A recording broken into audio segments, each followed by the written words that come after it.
Hello Leos, welcome to my channel, welcome to soul satisfaction. मैं आप सभी का स्वागत करती हूँ फिर से एक बार मेरे चैनल में। And a very happy new year to you all. I hope ये ईयर आपके लिए बहुत अच्छा रहे, बहुत ऑस्पिशियस रहे। आपकी जो भी डिज़ायर है, जो भी विश है, वो सारी पूरी हो। एंड गाइस मैं बता दूं, आज हम लोग जो करने वाले हैं वो है जनवरी 2004 की रीडिंग, लव रीडिंग होने वाली है। एक जनरल गाइडेंस है, कलेक्टिव रीडिंग है मेरे सारे व्यूवर्स के लिए, तो इस वीडियो का एंड तक ज़रूर देखिएगा। अगर आप कनेक्ट होते हो, रेजोनेट होते हो, तो मुझे कमेंट सेक्शन में ज़रूर बताएगा। साथ ही साथ अगर अभी तक फॉलो नहीं किया तो फॉलो कर लीजिए, ताकि मैं आपसे और भी सारी चीज़ें शेयर करती रहूँ रेगुलरली, टाइम टू टाइम।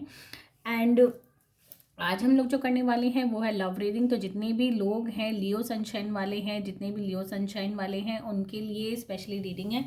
तो अगर आपका रिलेशनशिप चल रहा है तो देख लेते हैं जनवरी मंथ की कैसी एनर्जीज है, कैसा जाने वाला है आपका first month of the year, आपका कैसा रहने वाला है in terms of relationship. And और अगर आपका किसी भी केस में नो कॉन्टैक्ट सिचुएशन है, सेपरेशन है, ब्रेकअप है, या बातचीत नहीं हो पा रही, तो कैसा सिनेरियो है कि आपके पार्टनर आपसे रीबॉन्ड करने के बारे में सोच रहे हैं, उनकी क्या फीलिंग है। एंड ओवरऑल आप लोगों का रिलेशन, कई बार होता है कि हम खाली मतलब सोचते रहते हैं कि हमारा कनेक्शन होगा या ठीक हो जाए, बट राइट टाइम पे हम जब राइट एक्शन नहीं लेते तो सारी चीज़ें गड़बड़ हो जाती है। तो यहाँ हम लोग वही रीडिंग करेंगे कि देखेंगे कि जनवरी मंथ में आप लोगों का कनेक्शन कैसा होने वाला है। ठीक है, तो चलिए स्टार्ट कर लेते हैं। मैं शफल कर लेती हूँ, फिर हम लोग रीड करेंगे। डिवाइन बताइए, जितने भी लियो सनशाइन वाले हैं जिनका रिलेशनशिप चल रहा है, उनका जनवरी मंथ, जनवरी 2024 कैसा रहने वाला है। डिवाइन गाइडेंस है, जितने भी लियो सनशाइन वाले हैं, अगर उनका रिलेशनशिप चल रहा है तो जनवरी 2024 के लिए क्या मैसेज है। Okay, 3 of cups, very nice. Next हम लोग देख लेते हैं, आता है the fool. Okay, a warning भी है यहाँ पे। नेक्स्ट हम लोग लास्ट जो कार्ड आता है वो है द एम्परर। ओके, ठीक है। फॉर रिलेशनशिप वालों के लिए, स्पेशली लियोस के लिए, 3 ऑफ कप्स है। काफ़ी गाला टाइम अपने पार्टनर के संग आप इंजॉय कर सकते हो सकता है कोई आउटिंग हो, कोई सेलिब्रेशन हो, या मैं ये कह सकती हूँ शॉर्ट ट्रैवल भी आप लोग कर सकते हो, बिकॉज यहाँ ट्रैवल की इंडिकेशन है। द फूल की एनर्जीज है, एक नई शुरुआत भी हो सकती है। यहाँ मैं कह देती हूँ कि एक छोटी सी वार्निंग भी है रिलेशनशिप वालों के लिए। यहाँ मुझे स्लाइटली आपके पार्टनर कहीं ना कहीं डाइवर्ट होते हुए नज़र आ रहे हैं, क्योंकि एक नई ऐसी बिगनिंग हो रही है जो उनको रियलाइज़ नहीं हो रहा कि उनकी लाइफ में हो रही है, या ये केस आपके साथ भी हो सकता है, वाइस वर्सा है। तो यहाँ मुझे लगता है एक नया कनेक्शन बिल्डअप होता हुआ नज़र आ रहा है अभी, क्योंकि वो इनिशियल है, न्यू है, तो उतना ज़्यादा मतलब हम लोग केयरलेस हो जाते हैं कि चलो ठीक है फ्रेंड है, ऐसे है।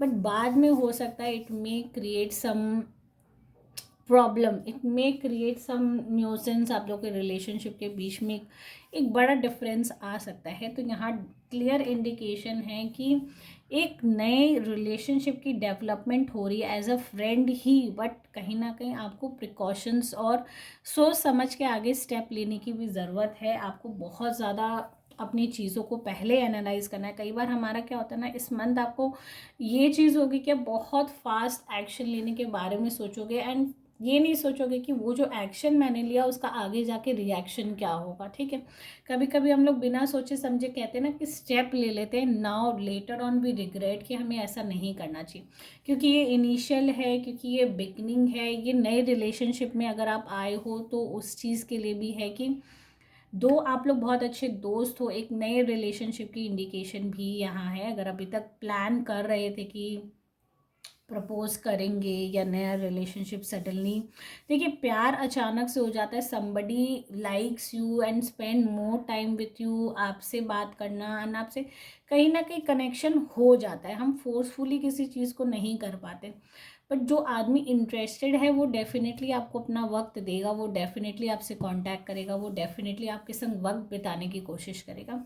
बट हाँ, ये चीज़ें हैं कि ये सारी चीज़ें डेवलप्ड होती हुई नज़र आ रही है, क्योंकि आप लोग बहुत अच्छे दोस्त रह चुके, बहुत अच्छा फ्रेंडशिप आप लोगों का था, and now you are started to take new steps in life. या ये भी हो सकता है कि आप किसी फ्रेंड को प्रपोज करने के बारे में सोचो, जो कि बहुत ज़्यादा क्लोज है, बहुत ज़्यादा आप लोग बहुत ज़्यादा एक दूसरे से कनेक्टेड हैं। बट अगेन एक क्लियर वार्निंग है, मेक श्योर कि सामने वाला पर्सन भी वो फील करता हो। ये नहीं कि आपने अपने आप को एक्सप्रेस कर दिया एंड बाद में आपको ये रियलाइज़ हुआ कि सामने वाला पर्सन तो वो फील करता ही नहीं था, एंड मे बी सिचुएशन में अराइज, हार्ट ब्रोकिंग सिचुएशन में अराइज फॉर यू, तो मेक श्योर कि आप सराउंडिंग से अवेयरनेस लेके फिर अपना स्टेप आगे बढ़ाओ, because it's very important. And ऐसे किसी पर्सन से लो जिसको आपको लगता है कि हाँ, ये जेन्युइनली मेरे से कंसर्न करता है, ये जेन्युइनली मेरी केयर करता है, ठीक है। तो ऐसे किसी पर्सन से डेफिनेटली रिलेशनशिप एडवाइस ज़रूर लीजिएगा इस मंथ। एंड द एम्परर की एनर्जीज है, तो मतलब कहीं ना कहीं कंट्रोल है, अथॉरिटेटिव रिलेशनशिप इस मंथ आप लोगों का हो सकता है एक पार्टनर दूसरे पार्टनर को बहुत ज़्यादा डोमिनेट, बहुत ज़्यादा कंट्रोल, अपनी कंट्रोल पावर दिखा रहे हो, या ये हो सकता है कि आपके पेरेंट्स कहीं ना कहीं यहाँ इंटरफेयर कर रहे हो, उनको ये रिलेशनशिप नहीं क्लियर हो रहा हो, या ये चाहते हो कि अगर ऐसा है, अगर आप लोग अच्छे दोस्त हो तो आप लोग रिश्ते में क्यों नहीं आ जाते हो, मैरिज के बारे में मे बी वो सोच सकते हैं। बिकॉज अल्टीमेट कोई भी पेरेंट्स ये नहीं चाहेगा कि आप बहुत टाइम तक रिलेशनशिप में रहो, वो यही चाहेंगे कि आप 100% कमिटेड वाली सिचुएशन में भी आओ। बट हाँ, यहाँ आपके पार्टनर की तरफ से मुझे लगता है थोड़ा सा कंट्रोलिंग सिचुएशन अराइज होती हुई नज़र आ रही है। सो लियोज, मेक श्योर इस मंथ आपको थोड़ा सा ऑब्जर्वेशन रखना है, अपने स्टेप्स बहुत सोच समझ के लेने हैं, बहुत अगर किसी से इन्वॉल्व, अगर कोई आपसे डीपर कनेक्शन रखता है तो डेफिनेटली उनसे एडवाइस लीजिए। साथ ही साथ थोड़ा सा केयर करने की ज़रूरत है, ओवर कंट्रोलिंग सिचुएशन अगर होती है तो मेक श्योर आप उसको क्लियर आउट कर दे पहले ही। नेक्स्ट हम लोग देख लेते हैं, अगर किसी का नो कॉन्टैक्ट सिचुएशन है, सेपरेशन लियोज वालों के लिए, तो कैसी एनर्जीज है जनवरी 2024 कैसा रहने वाला है। तो डिवाइन बताइए, जितने भी लियोज है, नो कॉन्टैक्ट सेपरेशन वाले, उनके लिए क्या मैसेज है। देखिए, 4 ऑफ वैंड्स की एनर्जीज आ चुकी है, बहुत अच्छा है। न्यू ईयर इनफैक्ट मुझे लगता है सभी रिलेशनशिप वालों के लिए अच्छा रहने वाला है। नेक्स्ट हम लोग देख लेते हैं और क्या एनर्जीज है। ओके, देखिए, मुझे लगता है आप लोगों के रिलेशनशिप में जो जो भी डिफरेंस या जो भी एक गैप आया है, वो कहीं ना कहीं मटेरियल चीज़ों को लेके आया है, पैसे से रिलेटेड, करियर से रिलेटेड, पोजीशन से रिलेटेड। यहाँ चीज़ें बिगड़ती हुई नज़र आ रही थी, डिस्ट्रैक्टेड थी, ठीक है। कहीं ना कहीं अब ये हो सकता है कि मनी माइंडेड बहुत ज़्यादा हो रहे हो, पैसे के बारे में, सिक्योरिटीज़ के बारे में, अपनी ग्रोथ के बारे में बहुत ज़्यादा सोच रहे थे, जिसकी वजह से सारी हर्डल्स क्रिएट हुई है।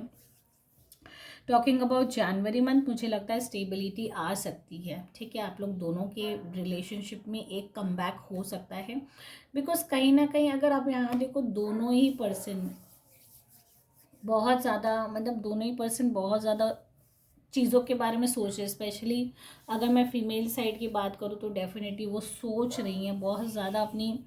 हो सकता है कि आपने उनको काफ़ी हद तक सपोर्ट किया हो, हेल्प किया हो, and now she is realising, और maybe he is realising, ये पर्सन जब तक मेरी लाइफ में था उसकी वजह से मेरी लाइफ में इतनी ज़्यादा सक्सेस और इतनी ग्रोथ एंड इतना ज़्यादा कुछ था, मतलब मेरी सारी ज़रूरतों को वो पर्सन पूरा करता था।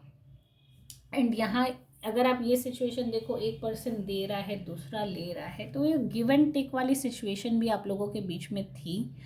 एंड हो सकता है इस मंथ आप लोगों के बीच में क्लैरिटी हो जाए, एक दूसरे से आप लोग कहीं ना कहीं, देखिए वो पर्सन भी उतना ही देगा जितना रिक्वायर्ड है, ठीक है, उससे ज़्यादा तो नहीं कर सकता ना। आप अनएक्सपेक्टेड डिमांड्स रखोगे, अनएक्सपेक्टेड बहुत ज़्यादा एक्सपेक्टेशंस रखोगे, तो हो सकता है कहीं ना कहीं डिसअपॉइंटमेंट मिले। बट हाँ, मुझे लगता है रिलेशनशिप में यहाँ स्टेबिलिटी आने की, बैलेंस्ड बनने की, बैलेंस सिचुएशंस बनने की कंडीशन ज़्यादा है, बिकॉज तीनों ही कार्ड अपने आप में एक पॉजिटिव मैसेज देता है। बस आपको ये समझने की ज़रूरत है कि जहाँ मुझे ज़रूरत है मैं वहीं उस पर्सन को करूं, एंड गिव एंड टेक वाला जो सिचुएशन है वो बैलेंस्ड बना के रखूं। ऐसा नहीं है कि मुझे मेरा ही करो, मेरे ही रिलेशनशिप को इम्प्रोवाइज करो, मेरे पास हर वक्त आओ, क्या मतलब it's not about only me, it's about us, ठीक है। तो आपको वो समझना होगा रिलेशनशिप में, जब तक जॉइंट कोलाबोरेशन नहीं होती, दोनों तरफ से गिव एंड टेक नहीं होती, तब तक वो रिलेशनशिप हेल्दी नहीं होता एंड बहुत लॉन्ग लास्टिंग नहीं हो पाता। तो यहाँ डेफिनेटली डिवाइन ये कहते हैं कि दोनों तरफ से गिव एंड टेक होने चाहिए रिलेशनशिप में, स्टेबिलिटी होने के चांसेस है, बट कंडीशंस नहीं होने चाहिए बहुत ज़्यादा मटेरियल चीज़ों में ना आप लोग घुसे, ताकि यहाँ अगर आप देखो आप लोग दोनों के बीच में इमोशनल कनेक्शन नहीं है, छोटी छोटी बातों में फाइट हो जाना, फायरी मोमेंट्स या एक दूसरे को नीचा दिखाना, वैसे सारे सिचुएशंस नज़र आती है। तो उस चीज़ को थोड़ा सा संभालिए, उस चीज़ को थोड़ा बैलेंस करो, तो मे भी आप लोग रिलेशनशिप अच्छा लॉन्ग रन पे ले जा सकते हो, स्टेबिलिटी हो सकती है फॉर द टाइम बिंग। ठीक है, सो गाइज अगर आप इस रीडिंग से कनेक्ट हो रहे हो, रेजोनेट हो रहे हो, मुझे कमेंट सेक्शन में ज़रूर बताइएगा। साथ ही साथ अगर अभी तक फॉलो नहीं किया तो फॉलो कर लीजिए। Thank you guys for watching my video. Take care all, bye bye.